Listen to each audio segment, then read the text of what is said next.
What is up, guys? Pulse Panda here, and today is a good day. Why is today a good day, you may ask? Well, today is Sunday, and that means there's no school, and I get to make you all a video. Today is also kind of unfortunate because I'm running out of stuff to do. I have actually gone through my entire checklist of things I wanted to cover with you guys. I will be working on other stuff, but suggestions would be appreciated, though I know that I'm doing the tutorial. So next video might be a little bit delayed, I suppose you could call it, while I figure out what the heck to do. Today's episode, I'm going to be going over keeping an army active on the map and taking map control. And a very specific thing I wanted to cover is anti-maxing and then moving out. Basically where you build up a huge army.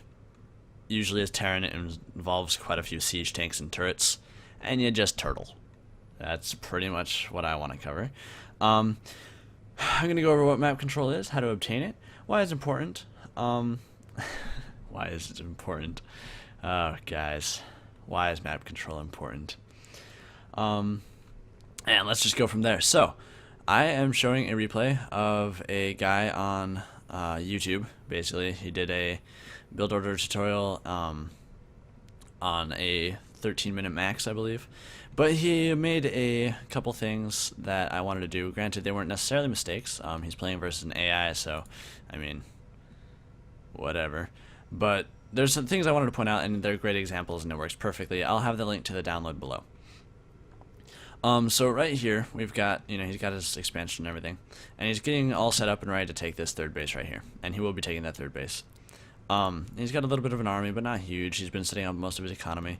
He kind of has an idea of what the enemy is doing here. This is what he has, so he knew that they were building that and whatnot, whatever. It's an NPC, no one cares.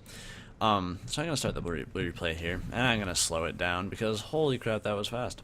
Yeah, faster 2 should work. So, what is map control? Actually, I'm going to slow it down a little bit more so we have some time to talk. Map control, what is this? This is a Naga Tower. Why is this important? Well, if you put a unit on the Naga Tower, it gives you a nice, beautiful zone that you can see, and you can see units go through, and it controls and whatever, and it's really extraordinarily useful. It gives you great vision. As you can see here, he actually did check out the Naga Tower, or someone did anyway, and it's got this big circle. Also, so if you have the Naga Towers, right, you'll be able to see this. And if you place like a Reaper here and here with this other Naga Tower covering this, you just effectively made it so you see the entire length of the map.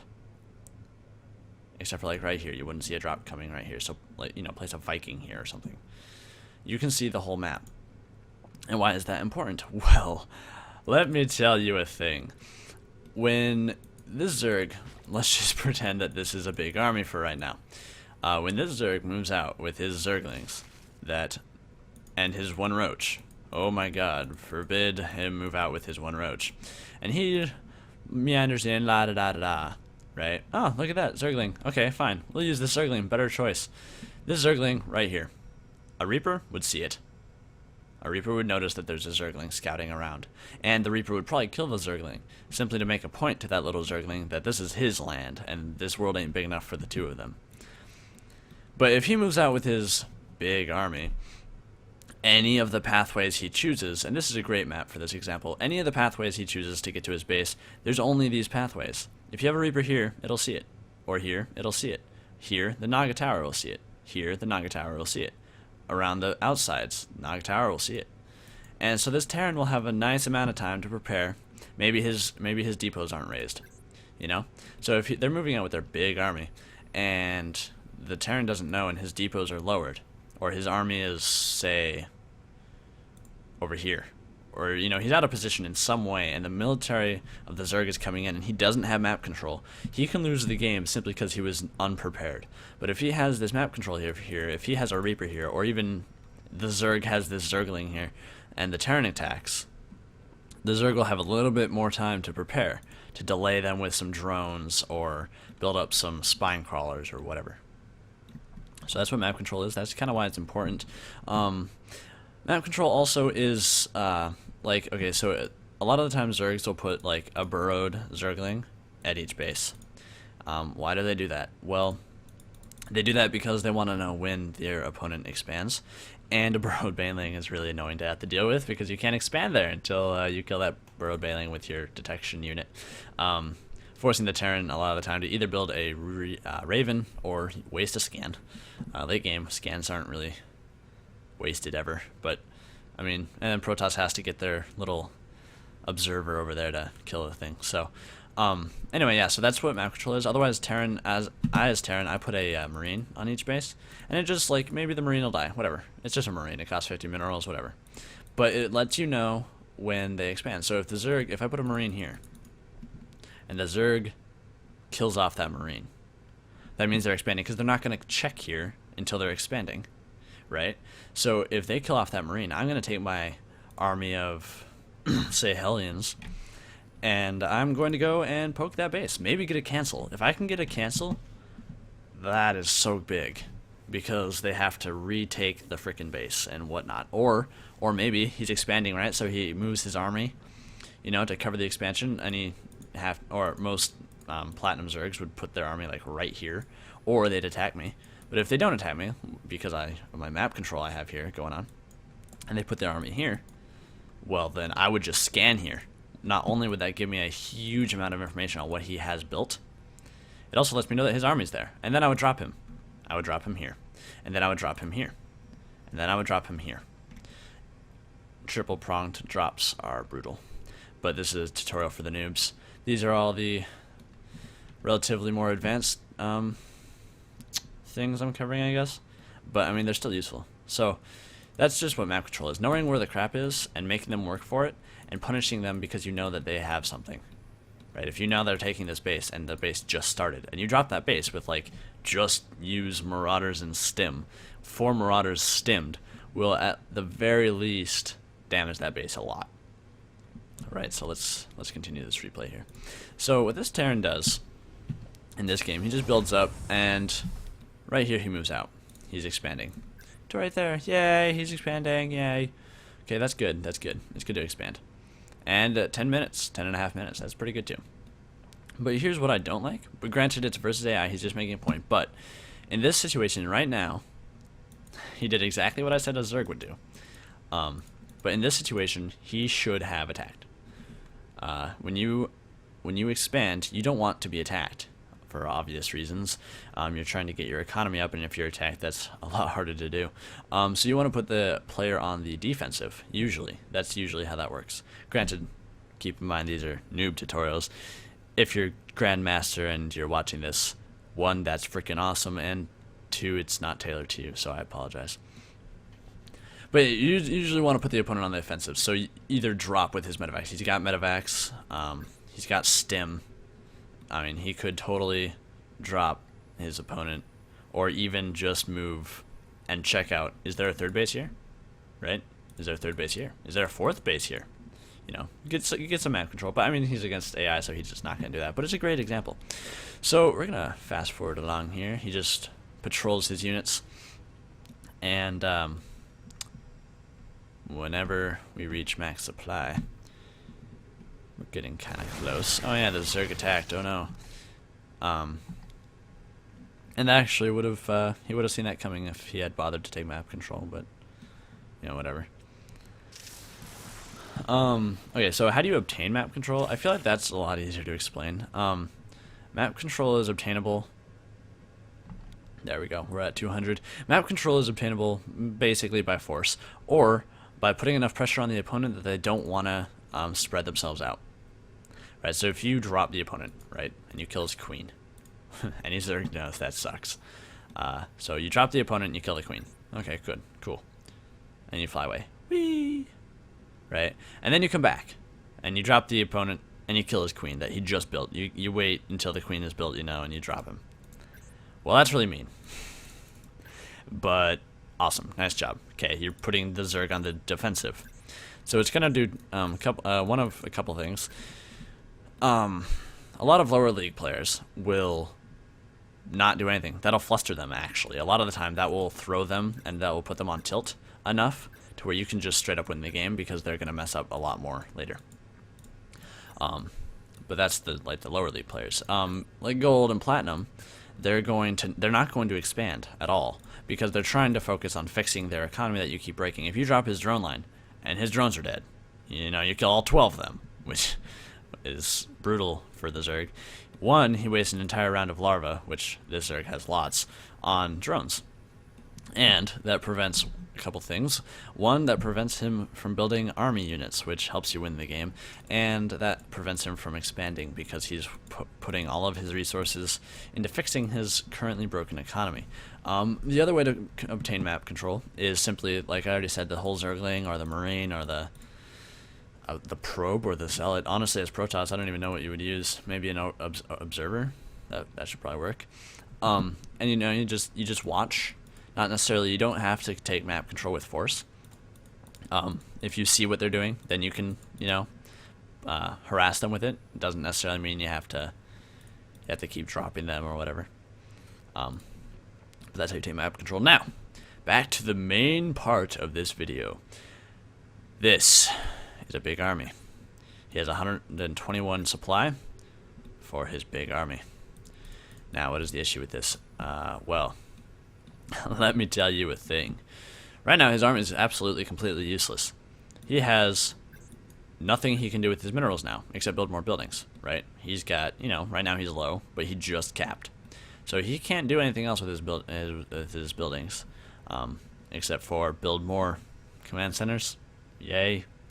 Or, you know, make walls randomly throughout the map. So this is something you want to avoid. Now, I see this all the time in silver leagues, and bronze leagues, and actually, unfortunately, frequently in gold league, where a player will just max and then move. And this isn't really useful because in a normal game where you're not facing AI, the AI will be or the player will be maxed too. And then you're just facing, basically that's just a battle of upgrades at that point. Or, I mean, sometimes the unit composition would come into effect. If you're playing against Protoss, you're probably going to lose that fight. But like, his army sat there from the time he moved his base out until he maxed a solid 4 minutes later. 3 minutes later, I lied. I'm sorry. He just sat there. His army was absolutely useless. They're just taking up space, basically. And he's got these production buildings, right? He's got lots of production buildings. Like, look at that. Boom, it's beautiful. They can't do anything. And that is so sad. Like, all they want to do is do their little jobs of producing Marines or Marauders, you know, depends. And they can't because their Supreme Overlord deemed it not necessary to attack. You can't win a game by not attacking. It comes down to that. If you don't attack, you can't win. So, he, at the very least, should take some map control. Now, if I were him, I would scan here. Against a real opponent, I would scan here. Is there an army there? No. Ah, right. Let's position an army there. You know, because I mean that's his exit. Like that's where he has to go. This is the only ramp for here, for his third, and it's the only ramp for his natural. And his main doesn't have anything else. So I mean this is the only place they can go. Take a ton of widow mines and just plant them like there and there. Just place widow mines and just ruin his day anytime he tries to move out. And have some army here, build some bunkers, you know, get some turrets, have a picnic, you know, whatever. Or drop him. He's got lots of medevacs. Just drop his bases. You insta win. You know, just attack. Do something. Don't keep your army stationary. It takes a lot of practice. I know. I've gone through all of that. I started out in bronze not so long ago. I didn't understand why I was really bad. I practiced lots. And one of the first things I realized is that you got to do stuff with your army. If you watch any pro game, if they've got 4 Marines, they're attacking. Like, they don't waste their army, and they almost never supply cap. It takes a good 37-minute game to supply cap. So, I mean, that's basically, don't supply cap, please. Do yourself a favor and don't supply cap. Now, that covers the core of this video. I went over the map control, how to obtain it, not maxing. Cool. Now, not going too fast in game. It's a little bit weirder of a topic to cover, and it's a little bit more opinionated. But when you're in game, personally, I find it fairly easy to go too fast. What does that mean, Pulse Panda? How can you go too fast in a game of StarCraft? There is no such thing as too fast. Well, there is.